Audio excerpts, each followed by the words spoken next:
आपका एग्जाम भी अक्टूबर या अप्रैल 2027 में होने वाला है। ये एक गलती हर एक बच्चा दोहरा रहा है और इस गलती की वजह से आप पूरे साल तो पढ़ाई कर लेते हो पर सिलेबस सिर्फ 30-40% ही पूरा कर पाते हो। गधों की तरह पढ़ना बंद कर दो, क्योंकि 100% सिलेबस कवर करने के पीछे पड़े रहते हो। 75% आपको लाना है। तो एक बार इस नोटिफिकेशन को देखो, इसमें वो चैप्टर बता दिए गए जो एग्जाम में आते ही नहीं है। यहाँ पर कुछ स्टूडेंट्स ऐसे भी होते हैं जो लास्ट मोमेंट में पढ़ते हैं और वो कुछ इंपॉर्टेंट क्वेश्चंस के भरोसे हो जाते हैं, जिनसे लगता है कि वो पास हो जाएंगे, लेकिन वो हो जाते हैं फेल। अब कुछ बच्चे ऐसे होते हैं जो पढ़ तो लेते हैं पर रिवीजन नहीं करते, जिसकी वजह से पढ़ा हुआ भी सब कुछ भूल जाते हैं। इस वीडियो में कंप्लीट डिटेल में पीसीएमबी की, आप किसी भी सेशन में एग्जाम दे रहे हो, आपके लिए कंप्लीट स्ट्रेटजी और कौन सा सिलेबस आपको पढ़ना है और क्या आपको फॉलो करना चाहिए, कंप्लीट डिटेल में बताने वाले। तो वीडियो को एंड तक देखना।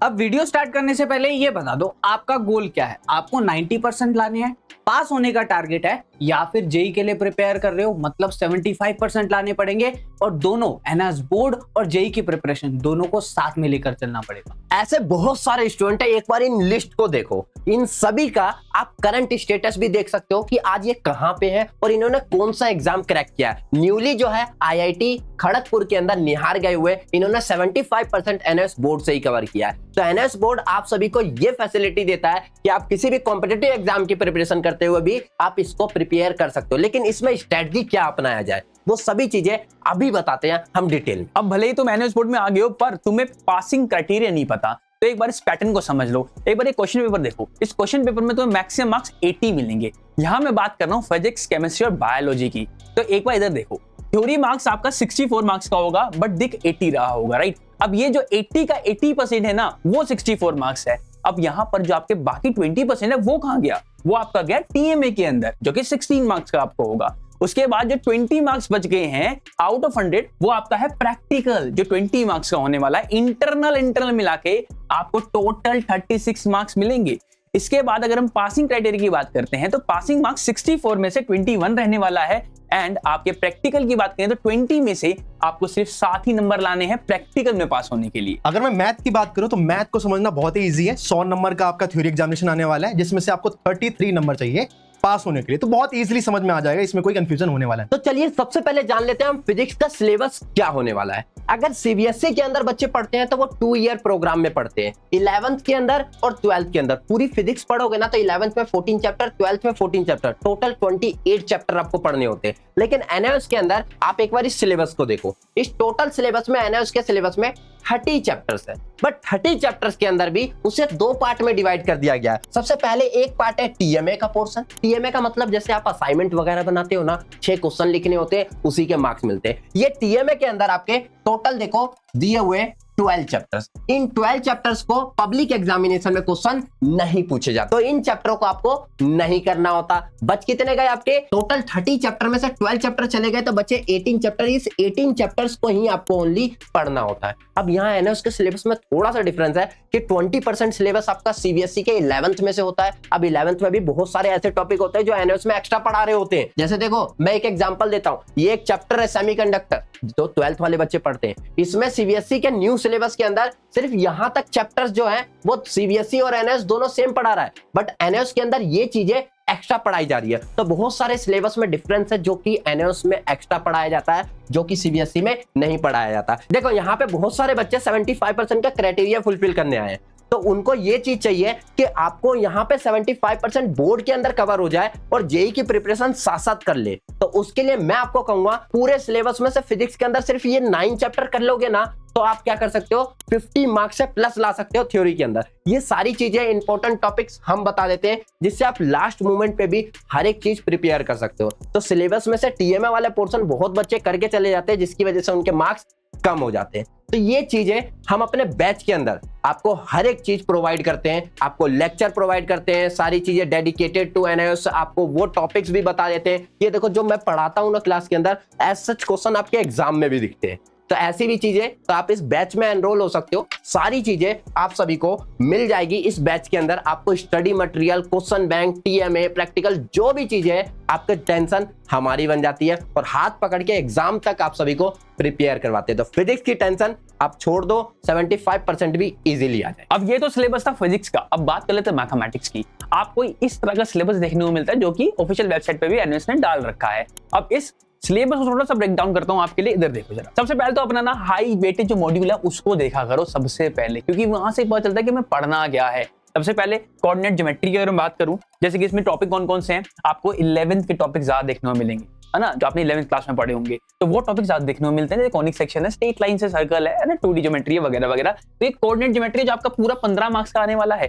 इसके बाद मैं बात करता हूँ अलजेब्रा की, तो अलजेब्रा के अंदर आपको मैट्रिक्स दिखेगा, डिटरमिनेंट दिखेगा, इनवर्स ऑफ मैट्रिक्स दिखेगा। देन उसका फंक्शंस की बात करूं तो रिलेशन फंक्शंस है, आईटीएफ है, मतलब ट्रिग्नोमेट्री। यहाँ पे मैं ना एक चीज ऐड करूंगा, अगर आपको कोई भी मैथमेटिक्स में चैप्टर आप स्टार्ट कर रहे हो ना, स्टार्ट करने से पहले हो सके अगर पॉसिबल हो ट्रिग्नोमेट्री अच्छे से पढ़ लेना। हाँ, ट्रिग्नोमेट्री जो आपने 10th क्लास में पढ़ा था, ट्रिग्नोमेट्री जो आपने 11th क्लास में पढ़ा था, उसको एक बार ना अच्छे रिवाइज कर लेना, ठीक है। यही चीज आपको एनयूएस बुक में भी मिल जाएगी, टेंशन लेने वाली बात नहीं है, ठीक है। तो ट्रिग्नोमेट्री पहले कर लेना, क्योंकि ट्रिग्नोमेट्री हर एक चैप्टर में यूज हो रही है, हर एक मॉड्यूल में यूज हो रही है, एक्सेप्ट आपका जो लास्ट मॉड्यूल है 6th मॉड्यूल, हाँ उसमें आपका ट्रिग्नोमेट्री का यूज नहीं है, बट बाकी पांचों के पांचों मॉड्यूल में आपका ट्रिग्नोमेट्री का यूज होगा। देन उसके बाद आपका ये दिख रहा होगा इतने सारे चैप्टर, ये कौन चैप्टर है सर, ये कैलकुलस के हैं, हाई वेटेज है इसका, सबसे ज्यादा मार्क्स जो है वो कैलकुलस का होता है। ध्यान से देखो 30 मार्क्स का, मतलब पूरा 30% जो मार्क्स हैं, 30% जो पूरा सिलेबस का आपको कैलकुलस ही पढ़ना है। अगर आप 75% लाना चाहते हो तो कैलकुलस नहीं छोड़ना है, गलती मत करना। बहुत से बच्चे सोचते हैं कि स्किप कर देता हूँ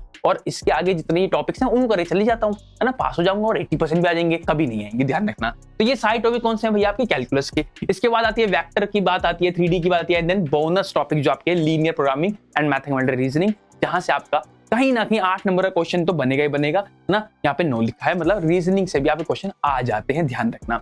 इसके आगे मैं बात कर लेता हूँ थोड़ी सी कि ऐसे कौन से चैप्टर हैं जो आपको कभी भी स्किप नहीं करने चाहिए, बिल्कुल भी, मतलब आपको पढ़ के जाने ही जाने हैं, कुछ भी हो जाए, चाहे मैट्रिक्स है, डिटरमिनेंट्स है, कॉनिक सेक्शन है, डिफरेंशिएशन है, इंटीग्रेशन है जो कैलकुलस का पार्ट है, डिटरमिनेंट हो गया, वेक्टर हो गया, ये ऐसे टॉपिक हैं जो कभी भी आप स्किप नहीं कर सकते। इनको अगर स्किप करोगे 40% लाना ही बहुत मुश्किल हो जाएगा, याद रखना। अब जो बहुत ही ज्यादा इंपॉर्टेंट बात है कि पढ़ना कैसे है हमको, सबसे पहले तो आप जो भी कॉम्पिटिटिव एग्जाम की अलग से तैयारी कर रहे हो वो करते रहो, उसको रोकना नहीं है। आपको एनआईएस के लिए ना 3-4 घंटे देने पड़ेंगे, रेगुलर और डेली बेस पे देने पड़ेंगे, क्योंकि यहाँ पे एग्जाम थोड़ा अलग होता है आपके कॉम्पिटिटिव एग्जाम से। दूसरी बात, आपका रिवीजन मस्ट है, रिवीजन नहीं करोगे तो बहुत दिक्कत आएगी, पीछे का बोलते रहोगे और आगे बढ़ने का कोई फायदा नहीं है। फिर फॉर्मूला रिवाइज हो गया, इक्वेशन रिवीजन्स हो गए, जो रिएक्शंस होती हैं, डायग्राम्स वगैरह, अगर आप बायोलॉजी है तो हर चीज आपको अच्छे से करनी पड़ेगी। उसके बाद अपना एक टारगेट सेट कर लो, क्या होता है 75% लाना है मानता हूँ, बट 75% सोच चलोगे तो 60% भी रुक जाओगे। तो कहीं ना कहीं अपना टारगेट आपका होना चाहिए 85 to 90% कि हाँ मुझे 85% स्कोर करना है। और मैथमेटिक्स एक ऐसा सब्जेक्ट है जो स्कोरिंग सब्जेक्ट होता है, आप चाहो तो यहाँ पे 100 out of 100 भी ला सकते हो। इसी तरह से देखो इस स्टूडेंट ने 99 भी गेन करे, कैसे गेन करे, देखो हमारे सिलेबस के अंदर 31 चैप्टर्स हैं, जिसके अंदर टीएमए के अंदर आते हैं आपके 13 चैप्टर्स, जो कि आपको नहीं करने हैं, पब्लिक एग्जामिनेशन वाले करने हैं। देखो यहाँ सीक्वेंस क्या फॉलो करनी है, आपको कभी भी चैप्टर 1, 2, 3, 4 ऐसे नहीं जाना है, यहाँ पर ध्यान देना है वेटेज के हिसाब से आपको मेहनत कितनी करनी पड़ रही है। आप देखोगे तो मॉड्यूल 1 है, उसके बाद में मॉड्यूल 2 नहीं करनी है, मॉड्यूल 2 सबसे ज्यादा टाइम वेस्ट करने वाली है, मॉड्यूल नंबर 3,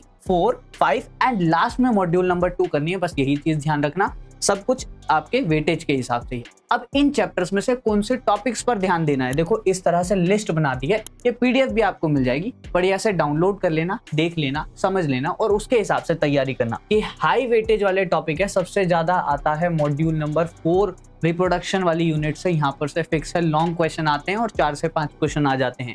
इसी तरह से इकोलॉजी है, बहुत कम मेहनत करने वाली यूनिट है और बहुत अच्छे मार्क्स देकर जाती है, मतलब 1 से 2 दिन में आपके करीब करीब 10 मार्क्स कंफर्म हो जाते हैं। और कुछ टेक्निकल चीजें हैं, जैसे कि क्या चीज आ गई, सबसे पहले आ गया डीएनए के मॉलिक्यूल के बारे में आता है। तो डीएनए के मॉलिक्यूल का क्वेश्चन तो पक्का आएगा पर थोड़ा सा कॉम्प्लिकेटेड आएगा, तो इसको डीप बढ़िया तरीके से समझ के जाना। इसी तरह से कलर ब्लाइंडनेस और कुछ डायग्राम्स है जो हर बार आते ही आते हैं, ये भी आपको लिस्ट कर दी है, बढ़िया से प्रिपेयर कर लेना। अब ये सारी चीजें आपके लिए काम पता है कब करती है, जब आप जो पढ़ते हो वही एग्जाम में आता है। देखो यही पढ़ाया और यही एग्जाम में आया, और इस तरह के 1-2 नहीं आपको हजारों क्वेश्चन मिल जाएंगे और कमेंट बॉक्स में बच्चे भी बता दें, तो अब बस तैयारी करें। अब बात करते हैं केमिस्ट्री के सिलेबस की। केमिस्ट्री के सिलेबस में आपके टोटल जो लेसन होने वाले हैं वो 32 लेसन, जिसमें से जो आपके 12 लेसन है वो टीएमए का पोर्शन होने वाला है, जो कि पता है आपको नहीं करना है, आपको फोकस करना है वो 20 लेसन पे जो कि पीई वाले एग्जामिनेशन में होने वाले हैं। अब सिलेबस के जो चैप्टर्स है उनको 3 पोर्शन में डिवाइड किया जाता है। पहला क्या है फिजिकल, दूसरा क्या है इनऑर्गेनिक, तीसरा क्या है ऑर्गेनिक। और ये जो मार्क्स का जो वेटेज है वो डिस्ट्रीब्यूटेड है, थोड़ा अलग अलग है। जैसे फिजिकल केमिस्ट्री यहाँ पर थोड़ी सी जो हाइयर वेटेज की है,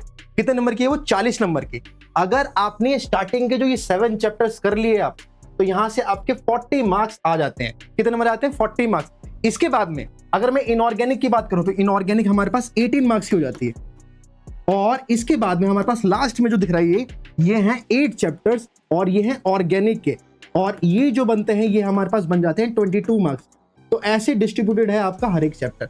अगर मैं स्पेसिफिक चैप्टर्स की बात करूं तो कुछ ऐसे 7 चैप्टर्स हैं, वो लिस्ट दे रखे हैं यहाँ पर 7 चैप्टर्स। अब ये आपकी टोटल 8 मॉड्यूल है और इन 8 मॉड्यूल का जो वेटेज है वो है आपके 80 मार्क्स। अब जो केमिस्ट्री की बात करूं, केमिस्ट्री का जो पेपर आता है बहुत ही इजी आता है, आप इसमें इजीली 90 प्लस तक ग्रैब कर सकते हो। और इसके जो क्वेश्चंस होते हैं जो हमारी क्लासेस से बिल्कुल मैच करते हैं, मैं आपको ये दिखाता हूं। यहाँ पर देखो एक क्वेश्चन है बिल्कुल डिट्टो छप के आ गया है, सेम टू सेम जो पढ़ाया है वही है, सेम एज इट इज। एक क्वेश्चन ही, ऐसे कई सारे क्वेश्चन हैं जो कि आपको क्लासेस में देखने को मिलेगा और बिल्कुल डिटेल में आपको ये समझाया जाएगा कि कौन सा आपका पोर्शन सबसे ज्यादा फोकस कर। इसी के साथ आपको पीसीएमबी अगर आपके पास सब्जेक्ट है तो सभी का सिलेबस आप सभी ने जान लिया है, कौन सा पैटर्न होने वाला है, कौन से चैप्टर का वेटेज क्या है, सब कुछ आप सभी को पता चल गया। लेकिन प्रॉब्लम यहाँ पे ये आती है कि आप अगर 75% की तैयारी कर रहे हो जेई के साथ, आपको इसको मैनेज करना पड़ेगा। टाइम की मैनेजमेंट, हर चीज फोकस तरीके से रहना पड़ेगा, क्योंकि अगर आपने बीच में छोड़ दिया तो रिवीजन आप नहीं कर पाओगे और चीजें स्किप हो जाएगी। तो वो चीजें हम आप सभी को करवाते हैं और हर चीज डेडिकेटेड टू एनआईओएस, जिससे आपका 75% आपको लाना है